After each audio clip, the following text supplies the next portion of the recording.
Sampai Al-Habib Muhammad bin Hadi Assegaf mengatakan 3 amalan yang mudah untuk kita kerjakan tapi pahalanya besar di sisi Allah Subhanahu wa taala. Tapi maknanya bukan kita menjauhi amalan-amalan yang lain, tidak. Bukan maknanya kemudian kita tidak sholat sunnah, tidak. Tidak puasa sunnah, tidak. Kemudian kita tidak bersedekah juga, tidak. Bukan seperti itu maknanya, tapi amalan 3 ini bisa kita pegangi.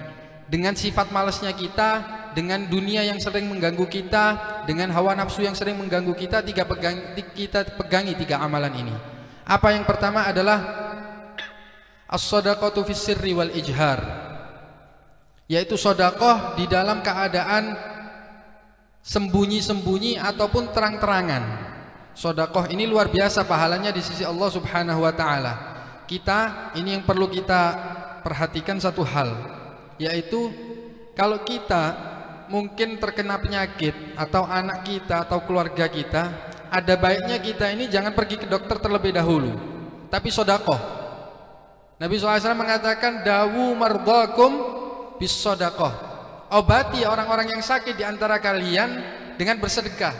Tapi kata Al-Habib Segaf bin Hasan Baharun, tapi kalau mau sedekah, sakitnya sakit gigi, sedekah 100.000 lumayan lah, sepadan dengan kita ke dokter. Tapi kalau sakitnya naudzubillah seperti tumor atau apa-apa dan lain sebagainya, sakit-sakit yang parah, jangan sedekah 100.000, diketawain sama malaikat. Sedekah yang sekiranya kita kalau pergi ke dokter orang tersebut bisa sembuh, langsung sedekah.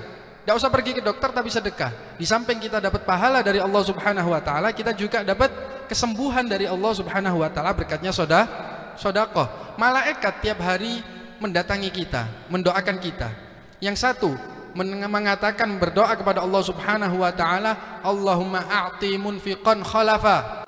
Ya Allah, berikan kepada orang yang berinfak, kepada orang yang bersedekah tiap pagi nih. Tiap pagi malaikat tersebut mengatakan, ya Allah, berikan kepada orang yang bersedekah khalafa, penggantinya.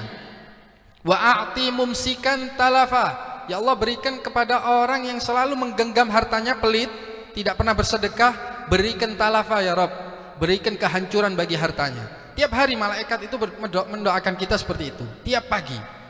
Maka dari itu Nabi SAW mengatakan, mana qasamalun min shadaqatin bal yazdad bal yazdad bal yazdad. Tidak akan berkurang harta seseorang jika disedekahkan, akan tetapi bertambah, akan tetapi bertambah, akan tetapi bertambah, kata Nabi SAW.